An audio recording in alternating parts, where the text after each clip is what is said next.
Hello everyone, সবাই ভালো আছেন আশা করি। ক্যারিয়ার পাথ হিসেবে ডিজিটাল মার্কেটিং কেমন সেটার সম্পর্কে আপনাদের বিস্তর ধারণা দিব আপকামিং কোন একটা ভিডিওতে। আজকে সেটা না, আজকে শুধু ক্যারিয়ার পাথ ডিজিটাল মার্কেটিং এর কোন সেক্টর গুলো আপনার ট্রেন্ডিং এর দিক থেকে অনেক ভালো এবং যেটাতে আপনি খুব সহজে ক্যারিয়ার গড়তে পারবেন। এখন ক্যারিয়ার গড়ার ক্ষেত্রে কিন্তু অনেকগুলো ব্যাপার এখানে কাজ করে। কেউ হয়তো ধরেন লোকাল মার্কেটে কাজ করে অথবা জব করা সেটাকে ক্যারিয়ার হিসেবে দেখে, কেউ আপনার ফ্রিল্যান্সিং স্টার্ট করা সেটাকেও ক্যারিয়ার হিসেবে দেখে। তো আমি সমগ্র দিক থেকে চিন্তা করতেছি যে যেখানে আপনি ক্যারিয়ার করেন না কেন অথবা কারোর টিমে ইন্টার্নশিপ করবেন সেই দিক থেকে হোক না কেন, কোনো অসুবিধা নেই। কোন জায়গাটা এই মুহূর্তে স্টার্ট করলে আপনি খুব তাড়াতাড়ি সাকসেস পাবেন, আমি সেই জায়গাটা নিয়ে এবার একটু কথা বলতে চাই। আহ, আপনারা অনেকগুলো সেক্টরের নাম শুনে আসছেন, যেমন search engine optimisation, social media marketing, then আপনারা শুনে আসছেন হচ্ছে media buying. Then media buying কে অন্য ভাষায় আমরা বেসিক্যালি পিপিসি বলে থাকি, মানে পে পার ক্লিক, অথবা আপনি বলতে পারেন অ্যাডভার্টাইজিং ইন্ডাস্ট্রি, সেটা বলতে পারেন। এছাড়া আছে আপনার সিআরএমটাও কিন্তু এর মধ্যে চলে আসে, ইমেল মার্কেটিং চলে আসে, কন্টেন্ট মার্কেটিং চলে আসে, কনভার্সন অপটিমাইজেশন রেট এই ব্যাপারটা চলে আসে, ইনবাউন্ড মার্কেটিং, গ্রোথ হ্যাকিং, দেন পারফরমেন্স মার্কেটিং, সবকিছু এর মধ্যে কিন্তু চলে আসে। অনেকগুলো সেক্টর, কোন সেক্টরটাকে আপনার আসলে এখন খুব কুইকলি আপনি যদি ধরেন তাহলে আপনি সাকসেস পাবেন। আমার কাছে যে জিনিসটা মনে হয়েছে এত বছর কাজ করার অভিজ্ঞতা থেকে এবং আপনি বিভিন্ন আর্টিকেল পড়ার মাধ্যমে আমি যেটা বুঝতে পারছি সেটা হচ্ছে সব সেক্টরের মধ্যে অ্যাডভার্টাইজিং সেক্টরটা এমন একটা সেক্টর, মানে যে সেক্টরে আপনার কাজের অভাব নাই। মানে আমরা তো অ্যাকচুয়ালি মার্কেটিং ই করি, সো মার্কেটিং এর করতে গেলে তো টাকা লাগে, আর অ্যাডভার্টাইজিং হচ্ছে সেই ইন্ডাস্ট্রি। এখন যে কোনো সেক্টরেই যান, ধরেন আপনি এই স্মল বিজনেস থেকে শুরু করে ই কমার্স বিজনেস থেকে শুরু করে আপনার company promotion, brand brand promotion, everything এ কিন্তু বেসিক্যালি আপনার লাগতেছে হচ্ছে অ্যাডভার্টাইজিং। এখন এই প্রমোশন করার জন্য আপনি ইমেল মার্কেটিং মেথড ইউজ করেন অথবা এসইও মেথড ইউজ করেন, আপনি গুগল অ্যাড অথবা ফেসবুক অ্যাড অথবা সোশ্যাল মিডিয়া মার্কেটিং সেগুলো ইউজ করে থাকেন। বাট আমি বলতেছি শুধুমাত্র পিপিসি অথবা অ্যাডভার্টাইজিং সেক্টরটা নিয়েই ফোকাস করতেছি। যদি আপনাদের মনে হয় যে কুইকলি কিছু স্টার্ট করতে চান, তাহলে আপনি মিডিয়া বাইং সেক্টরটাকে অথবা পিপিসি সেক্টরটাকে মানে ধরে নেন, এই সেক্টরটা শুরু করেন। আস্তে আস্তে আপনি এইটাকে এক্সপান্ড করতে পারেন, অথবা আপনার যদি মনে হয় যে না এক্সপান্ড করবেন না আপনার স্কিলটাকে, আপনি এই এরিয়াতেই সারা জীবন কাজ করতে পারবেন। আমি সারা জীবনের কথাটা বলাটা ভুল হচ্ছে, আপনি আপাতত বলতে পারি যে আগামী ধরেন 2-3 বছর আপনি খুব সহজে কাজ করতে পারবেন। পরবর্তীতে আমি বলতে পারি না কি হবে, বাট বর্তমান গ্রোথ অনুযায়ী আপনার আহ, বর্তমান যে কোনো কোম্পানি যারা ট্রেডিশনাল মার্কেটিং এ অনেক বেশি ইনভেস্ট করতো, তাদের আপনার 50% বাজেট কিন্তু শিফট হয়ে গেছে ডিজিটালে। তো তারা এখন আপনার গুগল অ্যাডের, মানে সেক্ষেত্রে ইউটিউব অ্যাডে ইনভেস্ট করতেছে, ফেসবুক অ্যাডে ইনভেস্ট করতেছে, ইনস্টাগ্রামে ইনভেস্ট করতেছে, আপনি ডিজিটালে বিভিন্ন ডিরেক্ট পোর্টাল গুলোতে ইনভেস্ট করতেছে। এছাড়া আপনার ধরেন এসকিমি অথবা এই টাইপের যে সমস্ত নেটওয়ার্ক গুলো আছে তাদের সাথে ডিরেক্টলি প্রমোশনে যাচ্ছে। আপনার এই যে লাইকি অথবা টিকটকের সাথে তারা ডিরেক্টলি কানেকশনে যাচ্ছে। তো আপনি হয়তো ওই সেক্টর গুলো, ওটা আলাদা একটা সেক্টর। তো সেক্ষেত্রে আপনি বেশি ফোকাস থাকতে পারেন হচ্ছে ধরেন শুধু ফেসবুক অ্যাড দিয়ে স্টার্ট করতে পারেন অথবা শুধু গুগল অ্যাড দিয়ে স্টার্ট করতে পারেন। তবে শুধু ফেসবুক অ্যাড আর গুগল অ্যাড শিখলে কিন্তু হয় না। বর্তমান সময়ে মিডিয়া বাইং মানে হচ্ছে, মানে আপনাকে শিখতে হবে হচ্ছে ওয়েবসাইট। এখন সেই ওয়েবসাইটটা কিন্তু এরকম না যে আপনাকে ওয়েবসাইট ডেভেলপমেন্ট শিখতে হবে, বাট আপনার ওয়েবসাইট সম্পর্কে একটা বিস্তর ধারণা লাগবে। যেমন ওয়ার্ডপ্রেসটা যদি শিখে ফেলতে পারেন, তাহলে অন্যান্য সেক্টর গুলো সম্পর্কে আপনার একটা আইডিয়া চলে আসবে। এই জন্য ওয়ার্ডপ্রেসটা মোটামুটি সব মার্কেটাররা ওয়ার্ডপ্রেস পারে, তো আপনাদের ওয়ার্ডপ্রেসটা শিখে রাখা উচিত। তো ওয়ার্ডপ্রেসটা যদি শেখেন তাহলে আপনি আইটি নলেজের কিছুটা, ডোমেন হোস্টিং, ওয়েবসাইট, এই ব্যাপারগুলো বুঝলেন। তো আমি কিন্তু মিডিয়া ব্যাংকের সেন্টার ধরতেছি, আবার বলি মিডিয়া ব্যাংকের সেন্টার ধরতেছি। সেই সেন্টারকে কেন্দ্র করে আমি কয়েকটা জিনিস আপনাদেরকে বোঝানোর চেষ্টা করতেছি। তো আপনি ওয়েবসাইট সম্পর্কে একটা ভালো ধারণা নেবেন। মিডিয়া বাইং এ কাজ করার পাশাপাশি আপনাকে আরেকটা সেক্টর সম্পর্কে ভালো ধারণা নিতে হবে, সেটা হচ্ছে বর্তমানে আপনার এই যে আপনি যখন মিডিয়া বাইং করবেন তখন আপনাকে আরওআই ক্যালকুলেট করতে হবে, আপনাকে আরওএস ক্যালকুলেট করতে হবে। যে আমি 100 টাকা খরচ করলাম, আমি 200 টাকা ব্যাক পেলাম, তাহলে আমার আরওআই কত, এখানে আমার আরওএস কত, সেটা ফেসবুক অ্যাডে আপনার কত, মানে বাজেট থেকে কত টাকার সেল আসলো, গুগল অ্যাডে কত টাকার কত সেল আসলো। এখন এই ক্যালকুলেশন গুলো তখনই আপনি পারবেন যখন আপনি ট্র্যাকিং ইন্ডাস্ট্রি ভালো করতে পারবেন। তার মানে আপনাকে ওয়েব অ্যানালাইটিক্স এর নলেজটা খুব ভালো লাগবে। তো দেখেন আমি কিন্তু মিডিয়া বাইং নিয়ে কথা বলছি, মিডিয়া বাইং এর পাশাপাশি কিন্তু আপনাকে আবার এখানে জড়ো হলো ওয়েব অ্যানালিটিক্স। এখন আপনি যদি মনে করেন যে না দাদা আমি অ্যাকচুয়ালি ট্র্যাকিং ইন্ডাস্ট্রিকে বেশি ফোকাস করতে চাই, তাহলে সেটা নিয়ে আমি আরেকদিন কথা বলবো, ওটা আলাদা জায়গা। বাট আপনি যখনই মিডিয়া বাইং এর কথা বলতেছেন তখন কিন্তু আপনাকে ওয়েবসাইট সম্পর্কে একটা ভালো ধারণা লাগবে, টেকনোলজি সম্পর্কে ভালো, মানে অ্যাকচুয়ালি টেকনোলজি বলতে ওয়েবসাইট ফরম্যাটটাকে, ওয়েবসাইট অথবা app.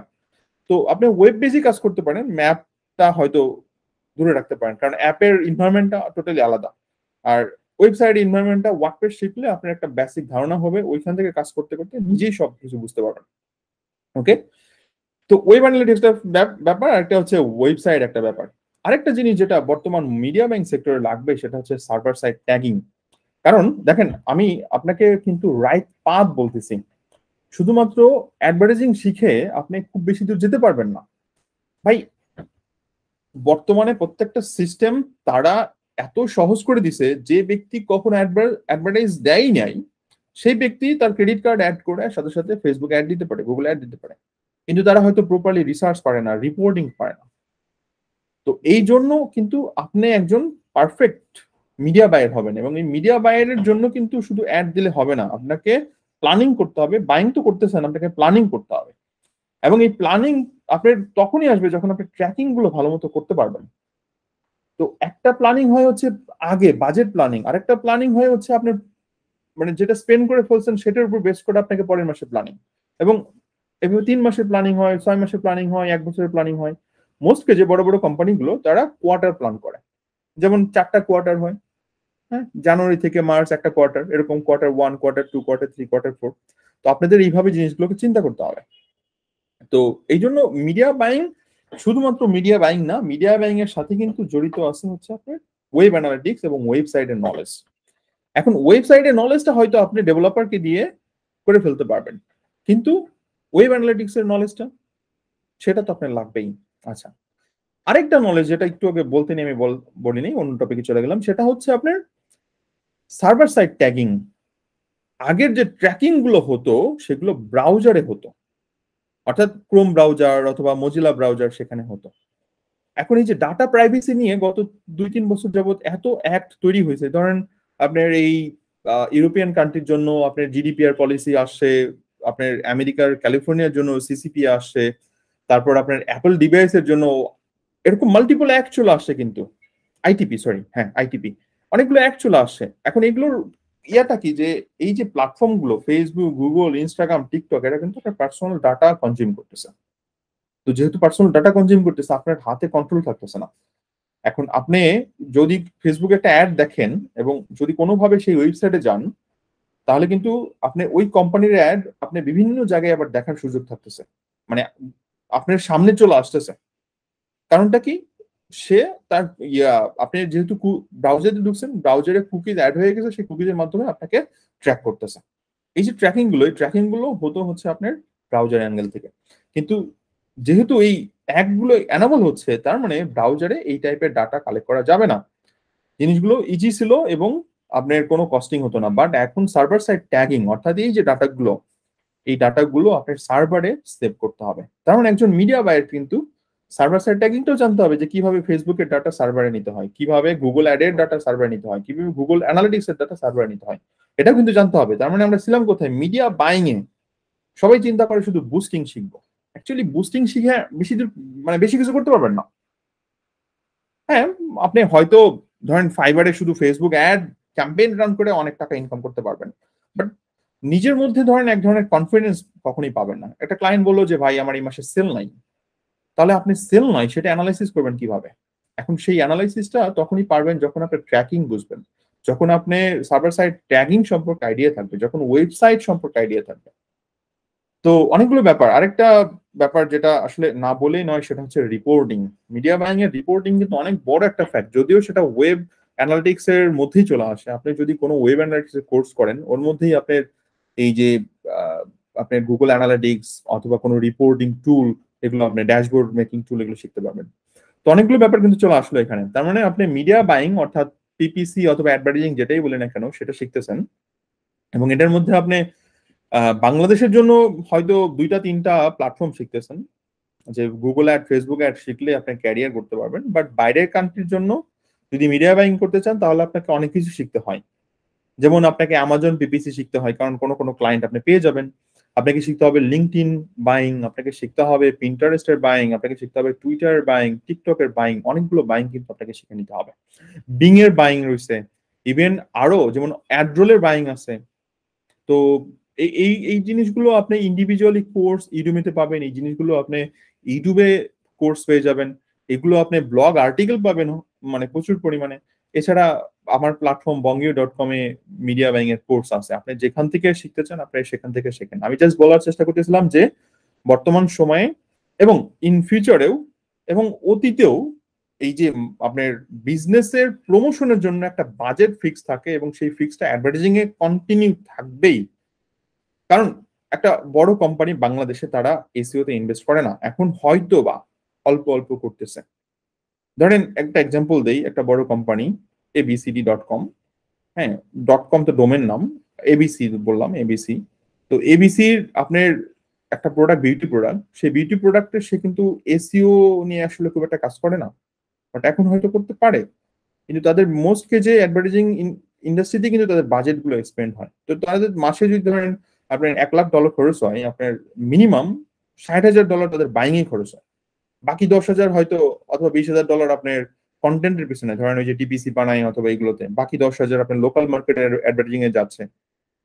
So media buying sector আপনার বর্তমান সময়ে অনেক ভালো, এবং আমার কাছে যেটা মনে হয় এটা কখনোই নষ্ট হবে না। মার্কেটিং এ ইনভেস্টমেন্ট সারা জীবন থাকবে। এসইও সেক্টর অনেক ভলাটাইল, সেটা নিয়ে আলাদাভাবে একদিন ভিডিও করব। আমি জাস্ট এটা এই ভিডিওটা করতেছিলাম যেন আপনাদের কাজে হেল্প হয়। আপনারা অনেকে আমাকে জিজ্ঞেস করেন যে অ্যাকচুয়ালি কোন সেক্টরটা আমি ফোকাস করব, মানে খুব কুইক সলিউশন। আপনি অন্য সেক্টরে ছিলেন, ডিজিটাল মার্কেটিং এ মানে স্টার্ট করবেন, তাহলে কোন সেক্টরে আপনার যাওয়া উচিত? আমি আবার বলছি যে অ্যাডভার্টাইজিং সেক্টর এটা সারা জীবন থাকবে। এখানে মানে আপনার কখনোই এই জায়গাটা ঘাটতি হবে না। ইন ফিউচার বলতে পারি না, বাট আপকামিং ডেতেও আমার কাছে মনে হয় এটা খুব ভালো, এটার গ্রোথ আছে, এটা থাকবে। এবং অবশ্যই প্রত্যেকটা ইন্ডাস্ট্রি তারা কিন্তু অ্যাডভার্টাইজিং করবেই। তো আপনাকে শিখে নিতে হবে পুরো মিডিয়া ব্যাংক যতগুলো সেক্টর আছে। যদি বাংলাদেশের জব করতে চান তাহলে ফেসবুক অ্যাড আর গুগল অ্যাড এবং ইনস্টাগ্রাম অ্যাড শিখে নিলেই চলবে, আর কিছু দরকার নাই। আর যদি বাইরের ইন্ডাস্ট্রিতে কাজ করতে চান তাহলে আপনাকে Facebook ad, Google ad, Bing ad, Amazon PPC, then Instagram, LinkedIn, Twitter, Pinterest, এগুলো সবই, টিকটক, এগুলো সবই আপনাকে শিখে নিতে হবে। প্লাস শুধু মিডিয়া বাইং এ আপনার একটা স্মার্ট একটা ক্যারিয়ার কিন্তু, আপনি যে বাংলাদেশের যত এজেন্সি গুলো আছে মিডিয়া বাইং সেক্টরে, এটা একটা স্মার্ট ক্যারিয়ার। আপনি যে কোনো ব্যাকগ্রাউন্ড হতে পারেন, এটা কোনো অসুবিধা নাই। বাট আপনার যদি স্কিল থাকে ভাই, আপনি ভাইবা বোর্ডে কখনোই আটকাবেন না, এটা কনফার্ম থাকে। আর এই জন্য বলতেছিলাম যে আপনার যখনই অ্যাডভার্টাইজিং সেক্টরে মুভ করবেন, আপনাকে অবশ্যই অবশ্যই এই কয়েকটা স্কিল সাথে রাখতে হবে। সেটা হচ্ছে ওয়েব অ্যানালিটিক্স স্কিল, ওয়েবসাইট বোঝার স্কিল, অর্থাৎ ওয়েবসাইট টেকনোলজি বোঝার স্কিল। নিজের ডেভেলপ করা লাগবে না, বাট ডোমেন কি, হোস্টিং কি, কিভাবে কানেক্ট করতে হয়, মানে কিভাবে ব্যাকএন্ড ইউজ করতে হয়, এই জিনিসগুলো সম্পর্কে ধারণা থাকতে হবে। আর একটা আর আর যেটা বলতেছিলাম হচ্ছে সার্ভার সাইড ট্যাগিং, এবং আরেকটা হচ্ছে রিপোর্টিং। এই কয়েকটা জিনিস আপনাকে আসলেই খুব ভালো মতো শিখে রাখতে হবে যদি আপনি এই সেক্টরে কাজ করতে চান। আর অন্যান্য সেক্টর গুলো নিয়ে আমি আলাদাভাবে পরে কথা বলবো, জাস্ট এইটা নিয়ে কথা বললাম। সো যাদের মনে হয়েছে যে একদম নতুন এবং বুঝতেছেন না কোন সেক্টর স্টার্ট করবেন, জব সেক্টর হোক, ফ্রিল্যান্সিং সেক্টর হোক, পার্সোনাল সেক্টর হোক, মিডিয়া বাইং অথবা অ্যাডভার্টাইজিং অথবা পিপিসি, এটার ডিমান্ড সারা জীবনই থাকবে। আমার কাছে যেটা মনে হয়, সারা জীবন কথাটা আবার বলছি, এটা আপেক্ষিক, কারণ কখন কোন সময় কি চেঞ্জ হয়ে যায় এটা কিছু বলা যায় না। বাট গত 10 বছরে বাংলাদেশের যে ট্রেন্ড, এটা সারা বিশ্বব্যাপী যে ট্রেন্ড, এটা আগামী সময়ে অবশ্যই থাকবে।